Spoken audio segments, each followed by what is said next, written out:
And at this time we do see the astronauts of this last mission, STS-86, now coming off of the crew transport vehicle, shaking hands with members of management from Kennedy Space Center who witnessed the landing at 5:55 p.m. Eastern Time.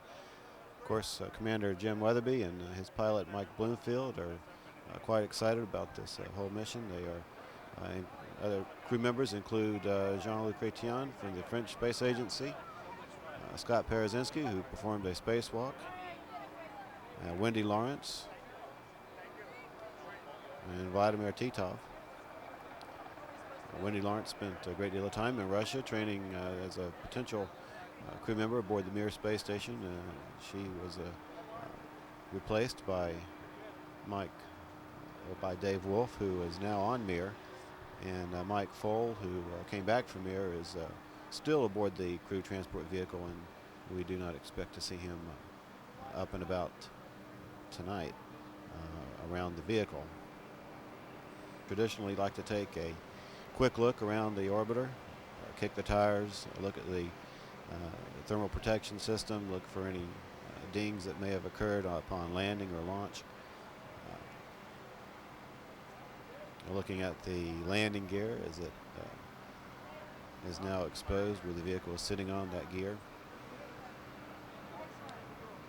Quite an engineering feat to develop landing gear that is towed away for 11 full days in space, and then just a few seconds before landing drops down as planned, locks into place as is scheduled, and carries the vehicle the last few 1,000 feet down the runway to the very end of its mission. Scott Parazynski checking the tires. That sometimes they can remain warm for almost an hour after landing. Hitting the runway at about well over 200 miles an hour and then rolling for another 9,000 or 10,000 feet. Has a tendency to create some friction, and that friction then, of course, translates to heat, which the tires, again, handle well. Looking at the doors that swing open. Again, Scott Parazynski talking with his fellow astronaut Jean-Luc Chrétien and mission specialist Wendy Lawrence.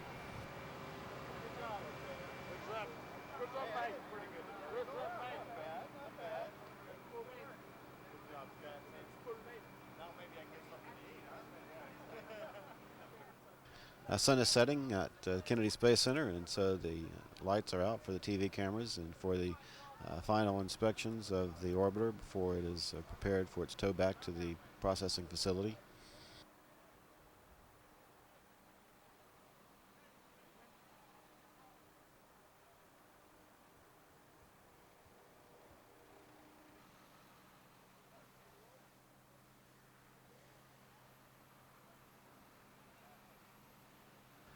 Now looking at the nose of the vehicle, again feeling the warmth from the chin panel, which is directly under the nose of the vehicle.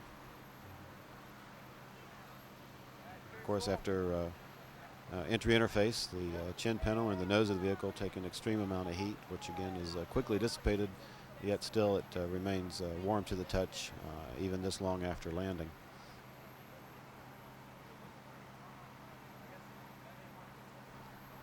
The crew have been awake for a good number of hours today. They will be taken back to their crew quarters where they will visit with their families, get a bite to eat, take some medical examinations, and then get some rest before they are scheduled to depart for their homes in Houston tomorrow afternoon.